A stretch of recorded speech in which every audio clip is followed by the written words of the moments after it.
Okay everybody, welcome to Head and Spine Injuries. This lecture is a little bit more in depth, but we're going to try to make sense of it pretty quickly and break it into its core fundamentals. So as the introduction says, the nervous system is a complex network of nerve cells that enables all parts of the body to function.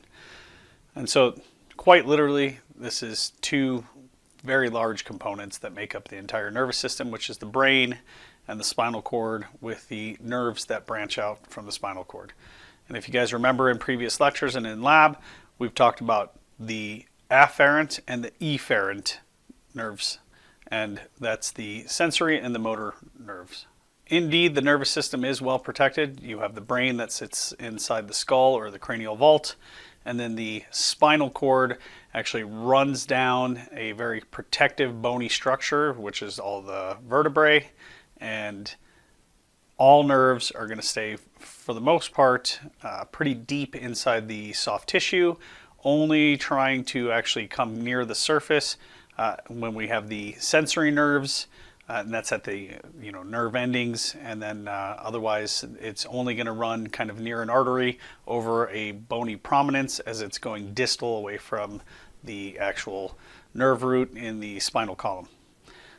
Spinal column injuries and traumatic brain injuries are two very serious types of injuries, and they can be a result of many different causes, from trauma to medical, and we'll get into some of those shortly. A little bit more of a review on the skull. 2 layers of bone. It's divided into 2 very large structures, the cranium and the face. And you may have remembered, as I talked about earlier, the cranium, or the cranial vault, for the most part is actually fully developed by about 2 to 3 years of age. That's why small children tend to have this enormous head in relation to their body, and it's just the actual facial bones that continue to grow as they enlarge into adults. The cranium, again, holding the brain inside that kind of vault. So if we're looking at this from an anatomical standpoint, the brain is about 80% of the capacity of the cranial vault. The other 20% is split up between the blood supply and the cerebral spinal fluid. If you're looking at the cranial vault, there's 4 major bones that are kind of sutured together, and that's the jagged crevices that you see in all of the anatomical pictures, or perhaps the models that you may have come into contact with. And that's the occiput, which is at the base of the skull, the temples, the parietal, which again is the very top of the skull, and then the frontal region, which is where the forehead and the zygomas meet. The face has 14 different bones, and that's the maxilla, the zygomas, and the mandible, with the orbit being the eye socket, and the nose, which 2/3 of is actually cartilage. If we're looking at the spinal tract, you can make this pretty easy for you to kind of remember, and that is breakfast, lunch, and dinner, with breakfast being 7, lunch being 12 or noon, and then dinner being 5, right? And so if you're looking at that, that's a real easy way for you to kind of figure out your C spine, your T spine, and your L spine.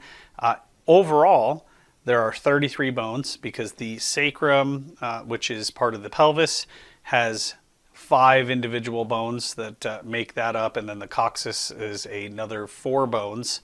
And the spinal cord actually runs down the cervical spine, through the thoracic spine and the lumbar spine, and as you'll see, the spinal cord actually runs down a hollow portion of the spinal tract, where the nerve roots exit in between each vertebrae, going to the various parts of the body that they're intended to innervate or get some kind of sensation from. Now, as you're looking at this cross-sectional diagram, you can see this is basically, if you were to take one vertebrae out, you can kind of see what's going on as far as in regards to how the bones are formed. So if you're looking at the bony arch, which is the posterior section, the spinous process is the bone that most of us think about when you're looking at, say, a very thin or a frail person, and you can see the lumps along their spinal tract. The transverse process stick out at approximately a 45-degree angle from either side, and the ribs kind of sit behind that section where they're kind of loosely attached. You can see in the very center there is a lumen. that allows the spinal cord to come through, and then we have a spinal nerve root that is passing through in between each vertebrae into the anterior portion of the body. And as you're looking at that, you can see the body, which is the other large bony part of the structure. This is what sits inside the thorax and the abdominal cavities. Each of the vertebra is connected with a ligament, and they are kept spaced apart by discs. So those discs help to provide that range of motion. They cushion so that there's not bone on bone, because you are fairly flexible along the spinal column. And when we're talking about a spine injury, that means that we've caused some kind of damage that has impacted the spinal cord, or caused a severing of the spinal cord tissue. And quite literally, more often than not, most real spinal cord injuries actually do not have a severing of the spinal cord. It's usually as a result of the swelling that happens from the trauma. So as a vertebra is, we'll say, impacted by trauma or what have you, the spinal cord will actually swell up, and because that lumen is a finite size, it will choke its own blood supply off. Then that kills all of the nerve tissue below the site of the injury. The same can happen to the spinal nerve roots if there is, say, a hyperextension of that particular nerve root. If it's not caught very early and that nerve root starts to swell, it too will be pinched between the vertebra, and it will kill the blood flow through that spinal nerve root, killing off the nerve that is connected to it.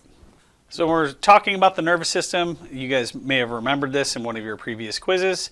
The nervous system is divided into two anatomical parts, and that's the central nervous system, which is the brain and the spinal cord, and then the peripheral nervous system, which is the sensory and the motor nerves.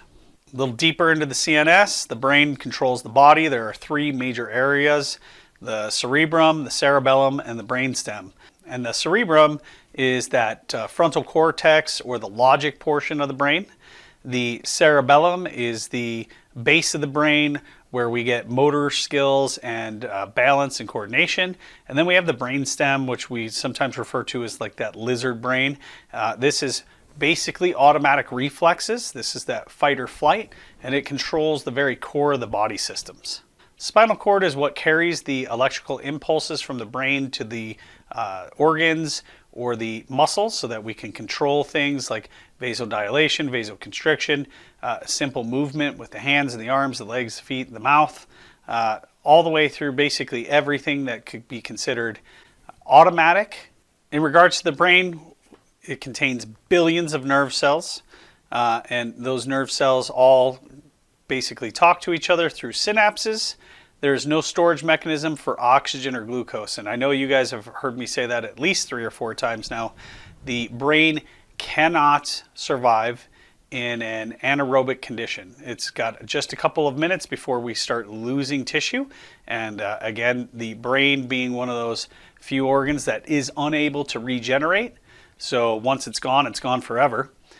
It also cannot operate on anything other than glucose, and so you guys probably remember me talking about glycogenesis, and this is for the people that are experimenting with, like, say, ketogenic dieting, or even our patients who end up having some kind of issue where they have no insulin because of type 1 diabetes or insulin-dependent diabetes, and they're unable to get proper amounts of glucose across the blood-brain barrier into that tissue to kind of feed it and give it energy for survival. So this is all dependent on blood flow from the carotid and the vertebral arteries, which run up into the skull and feed the brain. A little more about the cerebral cortex. It is the largest portion of the cerebrum. It regulates voluntary skeletal movement and the level of awareness, and it is divided into 2 hemispheres and then further subdivided into lobes. So if you're looking at the diagram, you can see the frontal lobe, the parietal lobe, the occipital lobe, and the temporal lobe, which all kind of correspond to those same areas of the skull when you're thinking about the actual bony plates that make up the cranial vault. Now we're going to talk about the diencephalon, which is located between the brainstem and the cerebrum, and this basically includes the thalamus, the subthalamus, the epithalamus, and the hypothalamus. And you can think a little bit more about this as the limbic system and its functions. These portions of the brain make up the limbic system, and the limbic system controls your emotions, your learning and memory, as well as has influence on internal organs in the endocrine system. The cerebellum is located in the inferior posterior part of the brain. They're calling this the athlete's brain, and that's again because it's doing gross motor control as well as fine movement and coordination. The brainstem connects the spinal cord to the remainder of the brain, and all of those structures are critical to survival, and this is where your reticular activating system is. Again, for lack of a better way to put it, this is when we're saying something about your lizard brain or that fight or flight. And so the reticular activating system is engaged whenever you're put into a situation where you have to make a choice whether or not you're going to fight or run. So there's three regions of the brainstem. We have the midbrain, the pons, and the medulla. And now we're looking at kind of like a small portion of a cross-sectional diagram for the skull and the brain. You see the skin, the fascia, the muscle, the outer and inner table on the skull, and then we get into the dura mater, which is tough mother, the arachnoid space, which has some cerebral spinal fluid, and then some blood vessels running through it, as well as the pia mater, and that's the little mother. And those are the linings that actually go over the brain, and you can see the purplish color tissue representation that's supposed to be brain cells. And again, this is where they're saying that the central nervous system is comprised of cells that cannot be regenerated once there's cellular death there, be that a nerve cell or a brain cell. Those are always gone.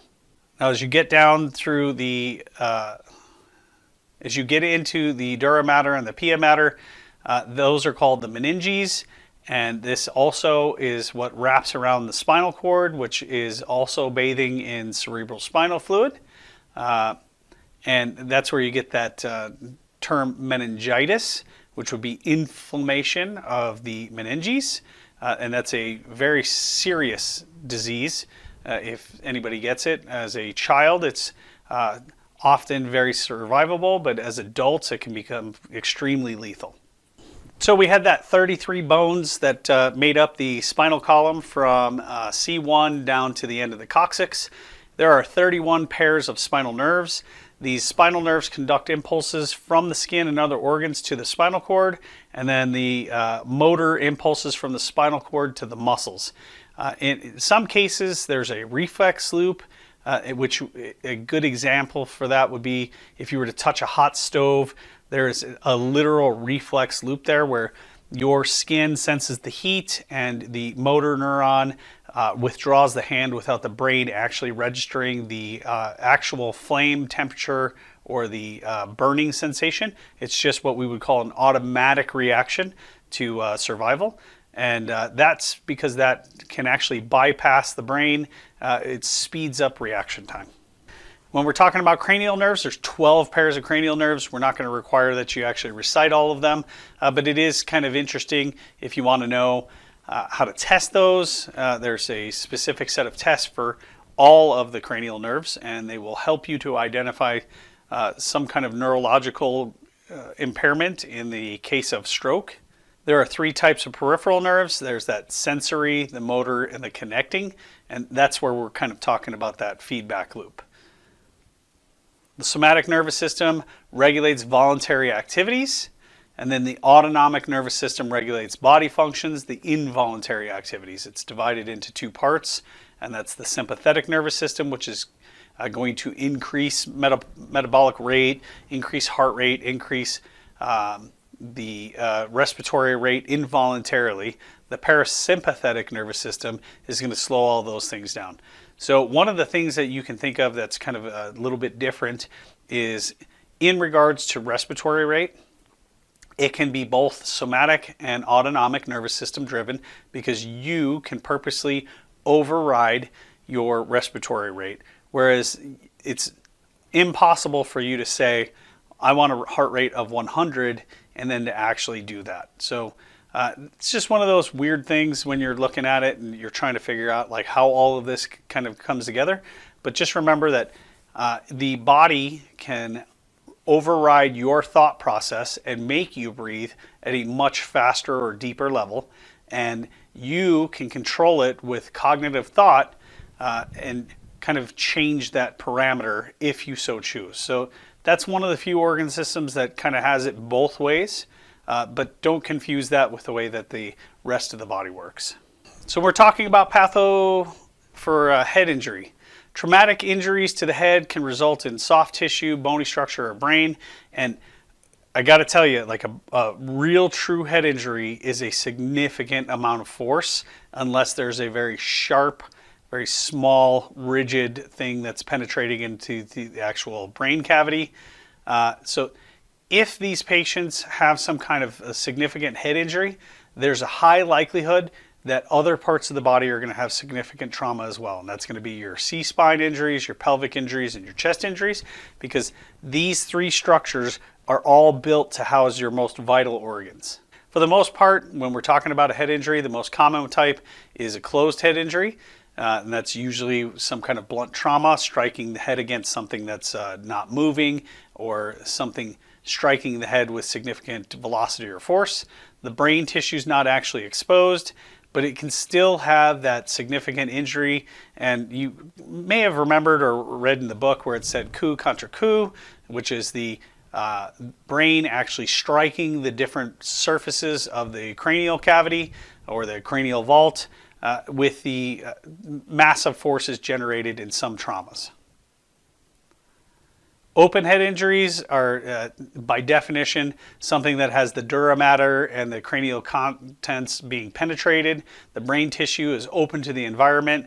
And of these, gunshot wounds seem to be the most common mechanism of injury. There's a table here that kind of shows you signs and symptoms of a head injury. And you guys should be pretty adept at this point in kind of figuring out what's going on if there's a head injury. For the most part, these seem to actually be fairly obvious. And this is just giving you the symptoms that are telling you that the brain is actually being affected. We've seen this picture before, and this is laceration. And what they're trying to indicate here is that scalp lacerations can bleed profusely. It's really difficult to tell whether or not that actually is a large wound or a small wound, especially if you've got clotting and matting of the hair where the blood coagulates and kind of tangles up into it. By that time, usually we've kind of stopped bleeding, thankfully.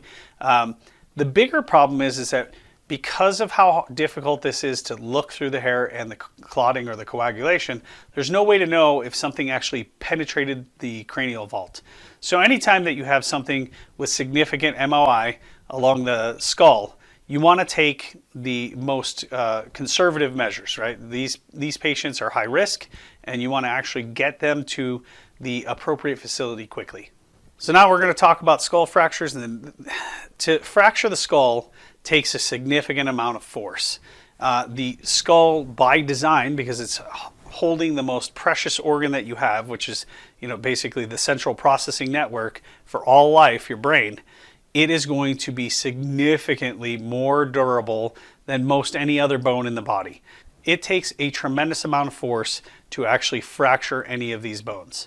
It's usually not diagnosed in the field, and that's because most skull injuries are closed, and there's no way to actually see it or feel it because it's not depressed or open. Now, if you have something that's really significant, you can look for some simple signs here. And this picture on the bottom with the bruising behind the ears is called battle signs. And obviously the guy with the raccoon eyes, he's got what's probably some battle signs as well. And you can see the large hematoma on the eyelid there. That guy has sustained a massive strike to the head and has caused that bleeding that's actually draining down into the tissue underneath the orbits, and he's got the swelling, obviously. The picture on the bottom doesn't actually show us what kind of head injury she has, but again, that's something that's indicative of a basilar skull fracture, typically when they have the battle signs. So now we're looking at a small diagram that's showing a closed, non-displaced skull fracture, and it's saying that about 80% of skull fractures look like this. They're typically diagnosed with X-ray or radiograph because there's no external sign There's not a lot of tissue on the scalp that's going to cause real significant swelling. And if you see a lot of swelling somewhere, there's generally a lot of blood underneath that as well. And so that should be another kind of sign for you that maybe something really bad is going on. In a depressed skull fracture, that's high energy concentrated into a small area. So the way that I would look at this is like, say, like a hammer strike where you have a very small diameter, heavy weight that can be swung quickly, where it would actually hit the skull and cause an indentation in its strike zone. The frontal and the parietal bones are the most susceptible to this, and then the bony fragments from these fractures can actually be shoved into the brain, and there's almost always going to be some kind of neurologic sign to this, because once you intrude into the cranial cavity, remember 80% of that's already taken up by the brain, 10% by the CSF, and 10% by blood. So there's really no room, so to speak, to kind of take up. So once you push the bones into the brain obviously has the damage done to the tissue directly in contact with the bone, but we're also putting increased pressure across the skull, or I should say across the brain, which should show us almost immediate signs of ICP. Here's a good picture of a basilar skull fracture, and this is showing you why you get the battle signs behind the ears, and this is showing some bleeding from the ears. This is around that lower part of the skull. This is usually following a diffuse impact to the head, so this could be somebody striking a steering wheel extremely hard. Now on to an open skull fracture, and I mean, the graphic shows you everything that you need to see there, right? The bone is actually kind of displaced and angulated, and we have an opening where we have brain contents that are exposed to the environment. This will bleed pretty profusely, and if you ever actually have the opportunity to see this, it's actually not at all what you think it would look like. Anytime you see an open skull fracture, there's a very high mortality rate, just because the brain is unable to deal with that kind of trauma, and any kind of pathogen that can get into that tissue that was normally protected in a very sterile environment is going to have a significant problem with infection, which when we have infection of the brain tissue, it's almost a death sentence. So traumatic injuries are very capable of producing physical, intellectual, emotional, social, and vocational changes. And there are two big categories of these traumatic injuries, and that's primary and then secondary.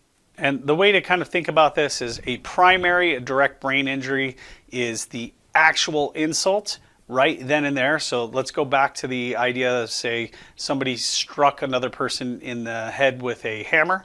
That would be the direct brain injury, as it created that depressed skull fracture, or maybe even an open fracture. And then the secondary is going to come from the resultant swelling and any kind of infection, right? This is going to come on minutes to hours to days later and help to increase the actual overall trauma and damage to the tissue.